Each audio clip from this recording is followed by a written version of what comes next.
എല്ലാവരും online platform വഴിയാണ് purchase ചെയ്യുക.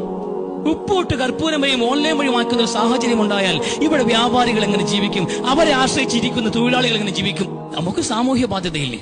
ചക്രം എന്ന പൈസ പറയാ, ചക്രം അതിങ്ങനെ സൈക്ലിംഗ് ആണ്, കറങ്ങിക്കൊണ്ടേയിരിക്കണം. ആമസോൺ പോലെയുള്ള കമ്പനികൾ ഭൂരിപക്ഷവും വിദേശ കുത്തക മുതലാളിമാരാണ് അതിന്റെ ആ പ്ലാറ്റ്ഫോം ഉപയോഗിച്ച് കച്ചവടം ചെയ്യുന്നത്. നമ്മുടെ നാട്ടിലെ പൈസ 1000 രൂപയ്ക്ക് ഞാൻ അതിൽ പർച്ചേസ് ചെയ്തു, വിദേശത്ത് നിന്നുള്ള ഒരു കമ്പനിയാണ്, അവരുമായിട്ട് ഞാൻ കച്ചവടം നടത്തുന്നതെങ്കിൽ 1000 രൂപ എന്റെ മണ്ണ് വിട്ട് പുറത്തുപോയി, എന്റെ രാജ്യം കടന്നുപോയി. ആ പൈസയുടെ കുറവ് ഈ രാജ്യത്ത് രേഖപ്പെടുത്തും. പൈസയുടെ കുറയുമ്പോൾ സ്വാഭാവികമായിട്ടും എന്ത് ചെയ്യും? വില കൂടും. വില കൂട്ടമാകുമ്പോൾ നമുക്ക് ജീവിക്കാൻ കഴിയാതെയാവും. എന്നാൽ നമ്മുടെ നാട്ടിൽ 100 രൂപ കൊടുത്ത് ഞാൻ മീൻ വാങ്ങിച്ചാൽ മീൻ കച്ചവടക്കാരൻ 100 കൊണ്ടുപോയി പച്ചക്കറി മേടിക്കും, പച്ചക്കറി കടക്കാർ അത് കൊണ്ടുപോയിട്ട് ഒരു ചെരുപ്പ് മേടിക്കും, ചെരുപ്പ് കടക്കാർ അത് കൊണ്ടുപോയിട്ട് 1 കിലോ അരി വാങ്ങിക്കും, അരി വെള്ളവൻ ഒരു മരിച്ചിരി മേടിക്കും. ഇതൊരു നാട്ടിൽ ഇങ്ങനെ റൊട്ടേഷനാണ്. ഒരു 1000 രൂപ ഒരു നാട്ടിൽ ഞാൻ ഇറക്കിയാൽ 1000 രൂപ ആ നാട്ടിലെ മുഴുവൻ ജനങ്ങൾക്ക് ഇറക്കിയതാ. അതാണ്ട പണം പൂഴ്ത്തിവെക്കലെന്ന് പറഞ്ഞത്. പണം പൂഴ്ത്തിവെക്കലെന്ന് റസൂൽ പറഞ്ഞ കാര്യം എന്താണ്? പണം ചക്രമാണ്, കറങ്ങിക്കൊണ്ടേയിരിക്കണം.